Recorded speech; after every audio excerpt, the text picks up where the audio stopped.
এজন্য দোস্ত, যে যাই করছো করো বাবা, অসুবিধা নাই, কোনো সমস্যা নেই। 8টা 9টাই বাজবে, 9টা 10টা বাইজা যাবে। একদিন তুমি আমি সব এই পৃথিবীর অনেক হাসি কান্না, অনেক প্ল্যান প্রোগ্রাম পরিকল্পনা, অনেক স্বপ্ন, অনেক ইচ্ছা আকাঙ্ক্ষা, এগুলাকে দুনিয়াতে রেখেই তুমি আমি আস্তে আস্তে ধীরে ধীরে সময়ের ব্যবধানে কবরে চলে যাব। কবরে চলে যাব। আমার মৃত্যু কিংবা আপনার মৃত্যু, কারো মৃত্যুতেই, নেককার মৃত্যু কিংবা নাফরমান মৃত্যু, কারো মৃত্যুতেই সূর্য চন্দ্রের গতি থামে না। রাসূলুল্লাহ সাল্লাল্লাহু আলাইহি সাল্লাম বলছেন, হাদিসের মধ্যে আছে, নবীজির একজন সন্তান হযরত ইব্রাহিম রাদিয়াল্লাহু তাআলা আনহু, নবীজির সন্তান ইন্তেকাল করছিলেন। তো সেদিন চন্দ্রগ্রহণ লাগছে, চন্দ্রগ্রহণ হয়েছিল। তো সাহাবারা কেউ কেউ মন্তব্য বা কেউ কেউ বলছে নিশ্চয় নবীজির সন্তানের বিরহে চন্দ্রগ্রহণ লাগছে।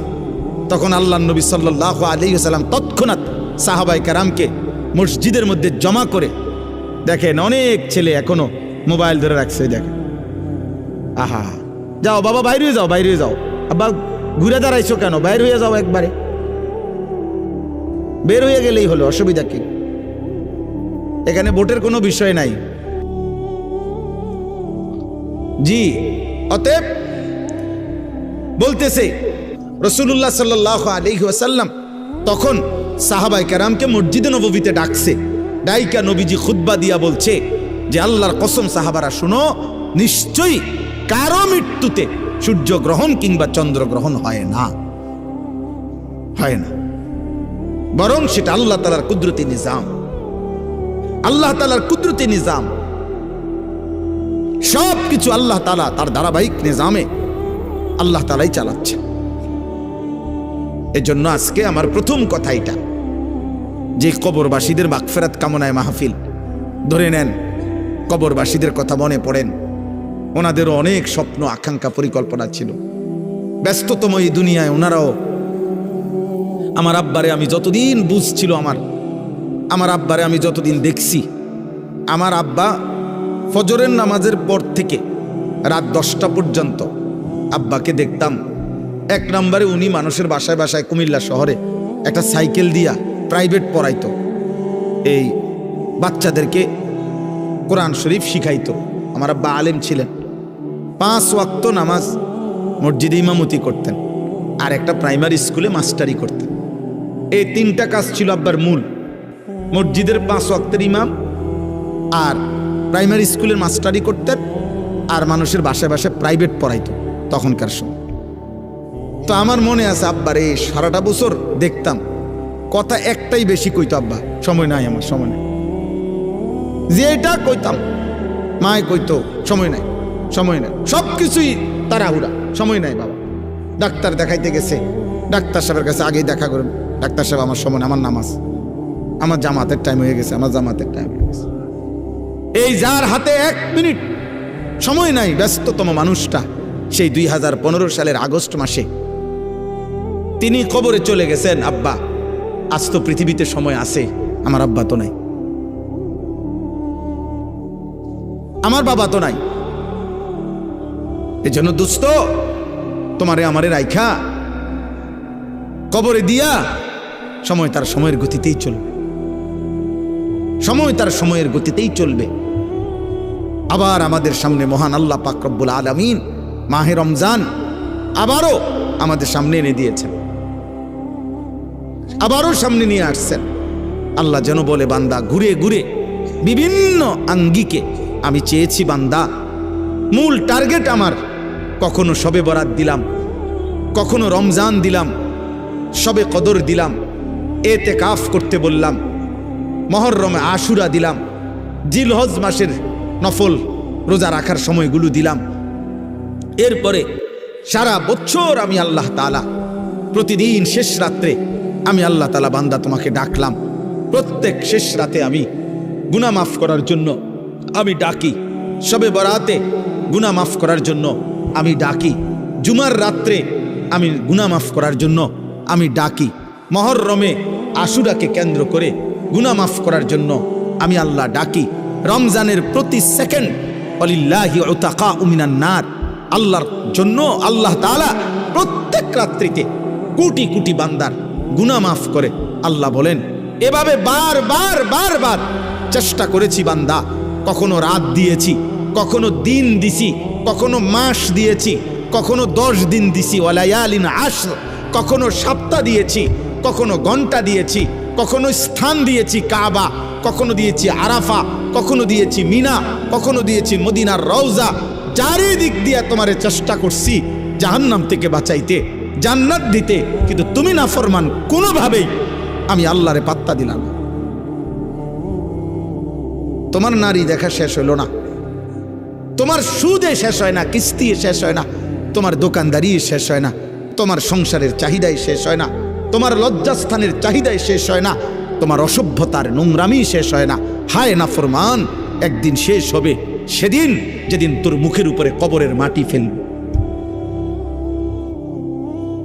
দুনিয়া তোকে একদিন মাটি মারবে, মাটি। তোর নাতি তোকে একদিন মাটি মারবে, কবরের মাটি ছুড়বে। আল্লাহ নবী সাল্লাল্লাহু আলাইহি সাল্লাম বলছেন, লা ইয়ামলা আফাহু ইল্লা তুরাব। আল্লাহ তাআলা বলছে, দুনিয়া লুভির মুখ পূর্ণ হবে না কোনোদিন মাটি ছাড়া, মাটি। ওর মুখে মাটি মারবা, কবরের মাটি, কবরের মাটি। এই জন্য একটা ছেলে, একটা বাবা, একজন মা, একজন বোন, প্রত্যেকেই এই চূড়ান্ত টাইমার আর মাত্র অল্প কয়েকটা দিন। সারা পৃথিবীর মোমেনের ইন্তেজার মাহে রমজান। এই মুহূর্তে যাদের আখেরাত দরকার, শুধু ভাত খাবে আর পেশাব করবে, পায়খানা করবে, আর ঘুম যাবে, ঘুমের তুইটা আবার লাফাবে। এইটা কোনো মানুষের বাচ্চা বলে না। এটা মানুষের বাচ্চা হলেও তার শিক্ষা আছে, দীক্ষা আছে, আদব আছে, আখলাক আছে, চাল চলন শেখানোর বিষয় আছে, সবকিছু ভিন্নতা। ওয়ালাকাদ কাররামনা বানি আদম।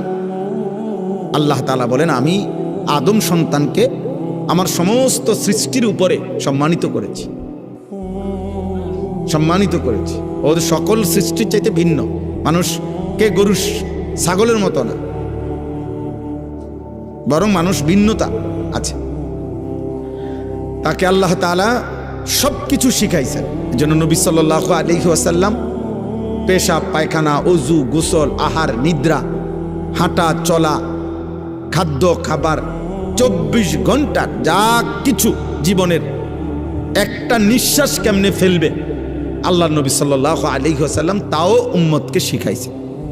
কারণ মানুষ শিখতে হয় কারো হাতে, মানুষ গড়তে হয়, নিজেকে সাজাইতে হয়, কারো তত্ত্বাবধানে নিজেকে গড়ে তুলতে হয়। এই জন্য আমি সব সময় বলি, অনেক ছেলে পেলে আছে, অনেক রসিকতা করে, দুষ্টামি করে অনেক মজা পায়। মনে করেন কোনো একজন বয়স্ক লোক, কোনো একজন আলেম, বা কোনো একজন দাড়ি টুপিওয়ালা মানুষ, অথবা কোনো একজন মা বোন পর্দানশীল, তারে একটা বিদ্রুপ করতে পারলে হে খুশি, যে দেখছত কইছি। হ্যাঁ, হে মনে করছে আমি একটা বিরাট কাজ করছি, চালাকি করছি, একটা বুদ্ধিমানের কাজ করছি। বেটা আহম্মক, বরঞ্চ খবর নিলে বুঝবা যে তোমার উপরে আল্লাহর লানত। এই কারণে তুমি আল্লাহর থেকে বিমুখ, তোমার উপরে অভিশাপ মূলত। হ্যাঁ, এই জন্য তোমার হালাত, তোমার 365 দিনে, এক বছরে এমন একজন কেউ জোটে নাই যে তোমারে একবার মনে করাই দিবে যে কিরে আব্বা ফজরের নামাজ পড়তি না। এই কথাটুকু বলবে, তোমার এটা দুর্ভাগ্য, এমন একজন মানুষ জোটে নাই তোমার কপালে। তোমার 24 ঘন্টা পার হইয়া এখন তোমার ঘুমের টাইম, রাত 12টা, তোমারে কেউ একজন মানুষ তোমার কপালে জোটে নাই যে তোমাকে জিজ্ঞেস করবে যে বাবা আজকে সারাদিনে 5 ওয়াক্ত নামাজ পড়ছো কিনা। এই কথাটা জিজ্ঞাইবার মতো একজন মানুষ তার কপালে নাই। এর চাইতে বড় লানত তার কপালে আর কি, এর চাইতে বড় অভিশাপ কি আর। খায় দায়, ঘুম যায়, আবার উঠে পেশাব পায়খানা করে, জন্তু জানোয়ারের মতো। জানোয়ার খায় দায়, ঘুমায়, পেশাব পায়খানা করে, আবার উঠে। এক হাইওয়ান, এক জানোয়ার, এক পশু, যে পশুর আল্লাহ নাই, সেজদা নাই, আখেরাত নাই, হালাল হারামের কোনো পার্থক্য নেই। এই তো জন্তু জানোয়ারের আখলাক। এই জন্য খুব চালাক মনে করো না নিজের, খুব উল্লাস ফুর্তি করো না। বললাম অনেক ছেলে, আমি প্রায় এটা ভাবি, অনেক ছেলে আছে মনে করে খুব বুদ্ধিমান। আরে বুদ্ধিমান না বেটা, তোর বদনসিব বেটা, তোর বদনসিব বেটা, দুর্ভাগ্য বেটা। আলহামদুলিল্লাহ আমি আমার পুরা ছাত্র জীবন এবং আমার কর্মজীবনেও আল্লাহ আমার এমন মা জুটাইছে। আমার মা প্রতিদিন ফজরের নামাজের জন্য যতক্ষণ ঘুম থেকে না উঠছি, মা ঘন্টা ফিটাইয়া, স্কুলের ঘন্টা টুংটুং করে বাজায়, যে ঘন্টা দিয়া বাইরে বাইরে দরজার সামনে আমগরে উঠাইছে। মা আমগরে উঠাইছে আলহামদুলিল্লাহ। বহুদিন আমার যখন একটা বাচ্চা হয়েছে, আমার বিবি বাচ্চা আছে, আমার সন্তান আছে যখন, তখনও মা আমগরে দরজার সামনে আইসা দরজার ঘন্টা ফিরত, কইতাম মা উঠছি তো, কইতো না উঠ, দরজা খোলো, লাইট জ্বালাও। শোয়ার থেকে উঠছি তো কইলে হইতো না। তাহলে এটা সৌভাগ্য আমার জীবনে, আমার জীবনে সৌভাগ্য যে আমি ছাত্র জীবনে আমার বড় ভাই আমার দিকে বারবার খেয়াল রাখছে। আমি চুল কাটে আসছি তো বড় ভাই হাত দিয়ে দেখছে, চুল সমান হয়েছে না, বলছে আবার যাও। 3 বার চুল কাটাইছে, একবারের চুল। আলহামদুলিল্লাহ, বিনিময়ে ঠকি নাই। এজন্য সবাই মিলে এটা ভাবা দরকার। ছেলেরা, কারো জন্য কেউ আটকায় না। আমি আবারও বললাম, তুমি নষ্ট হইতে হইতে ফচ্চা যদি গন্ধ ছোঁড়ে, নারী দেখতে দেখতে, উলঙ্গ ছবি দেখতে দেখতে, অশ্লীল দৃশ্য দেখতে দেখতে, বেহায়াপনা, অসভ্যতা, মদ, জুয়া, বন্ধুদের অসৎ আড্ডা, নোংরা কথাবার্তা কইতে কইতে ফচ্চাও যদি যাও, গন্ধও যদি ছোটে, তোমার এটাই না ধরার মতো টাইম মানুষের হাতে নাই। মানুষ খুব ব্যস্ত, প্রচন্ড ব্যস্ত মানুষ, সবাই ব্যস্ত। যে যে লাইনে গুনার কাজ যারা করছে তারাও খুব ব্যস্ত, নেকের কাজ যারা করতেছে আলহামদুলিল্লাহ এখন তারাও খুব ব্যস্ত। ওই যে আমি মৌলানা সাহেবকে কইলাম যে ভাই আমি, উনি মহব্বত করেই বলতে চাইতেছে, তা আমি বললাম না ভাই আপনি আমার এতক্ষণ লাগাই আমার নাম করবেন, আমার এই টাইম দেওয়া নাই। তাহলে বুঝানোর উদ্দেশ্য হলো কারো হাতেই টাইম নেই, কারো হাতে সময় নেই, বুঝেন না? আমি পদে পদে দেখছি বিজিবি, আর্মি, ক্যান্টনমেন্ট থেকে। তো আমি বাসার থেকেও আমার হাসতেছে, বুঝি আজকে সে ওয়াজে যায়। আমি বললাম ওয়াজ না যাইতে আছি, যে দুজনে আটকে যা মুজে এনে না এলাম বাসা, খালাস, অসুবিধা কি? আল্লাহর কথা বলার চেষ্টা করব, না হইলে আয়ে পড়ুন। তো আর আমি কোনো পুঁজি ঘাটাইছি না যে এনে আমার বিরাট মাল লস হয়ে যাবে, বুঝছেন না? গতকালকে রাত্রে টাঙ্গাইল থেকে আসছি, তখন জায়গায় জায়গায় আর্মি গাড়ি চেক করছে, ব্যাগ চেক করছে, সব চেক করছে, আবার সালামও দিচ্ছে, দোয়াও চাইছে, চেকও করছে। ঠিক আছে ভাই, ঠিক আছে।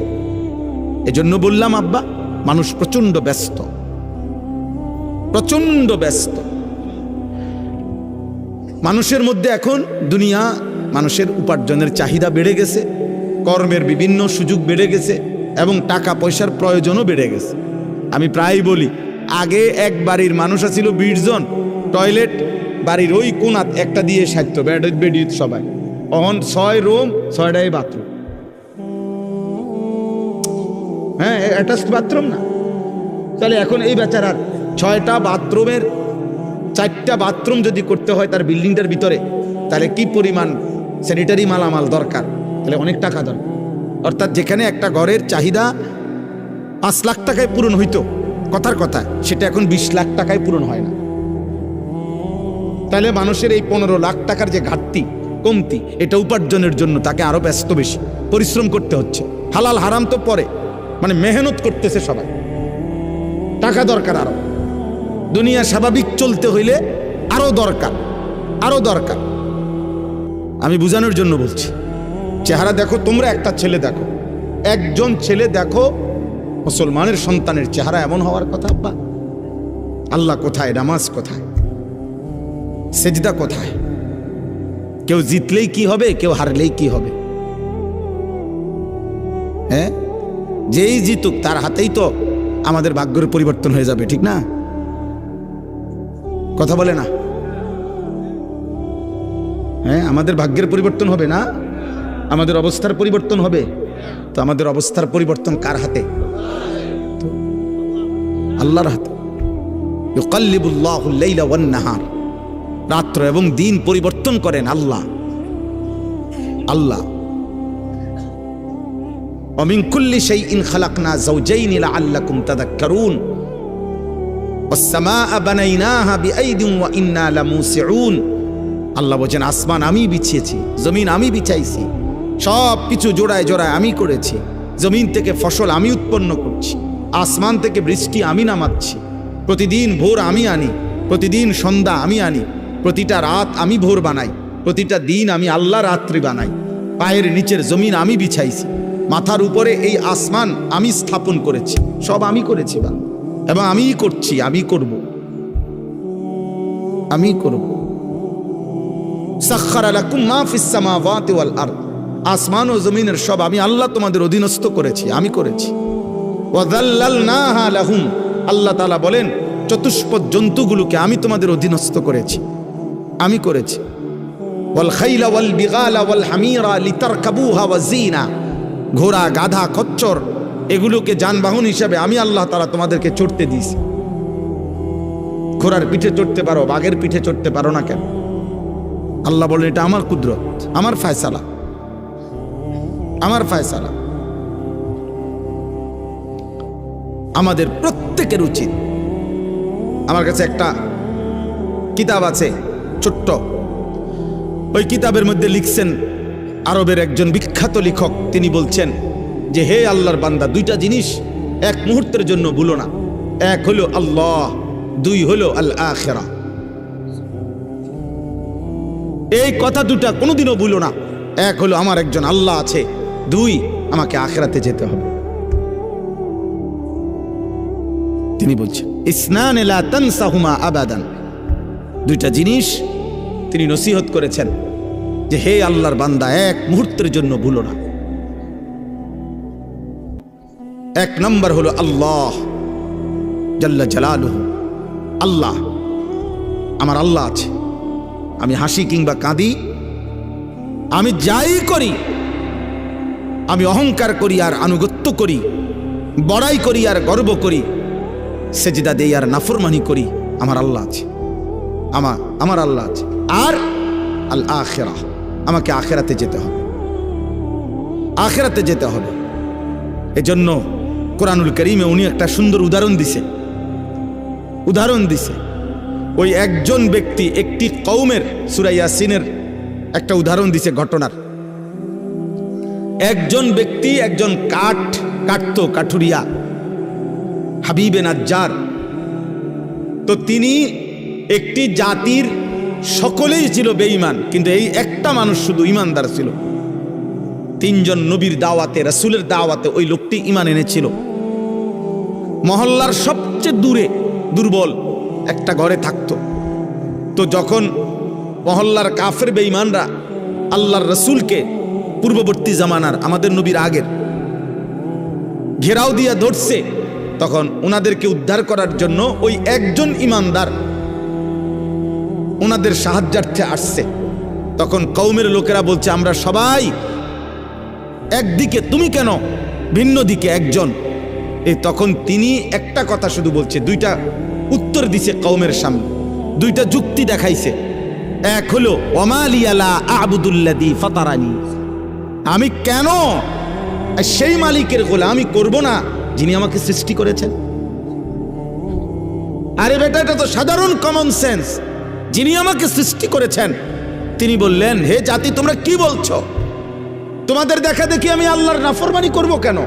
তিনি আমাকে সৃষ্টি করেছেন, আমি তার ইবাদত করব না কেন? আর কি ওয়া ইলাইহি তুরজাউন, দ্বিতীয় হলো আমি তো এটাও জানি আমাকে তো তার কাছেই ফিরতে হবে আখিরাতে। তাহলে আমি আল্লাহকে ভুলবো কেমনে? তিনি না আমাকে সৃষ্টি করেছেন। আমি আখিরাতকে ভুলবো কেমনে? আমাকে না সেখানে যেতে হবে। কি চমৎকার উদাহরণ দেখছুনি। ওই ছোট্ট একটা বই আছে না, ইলা শাবাব গাড়িত, এই বইটা আছে। হ্যাঁ, এই জন্য দোস্ত, যে যাই করছো করো বাবা, অসুবিধা নাই।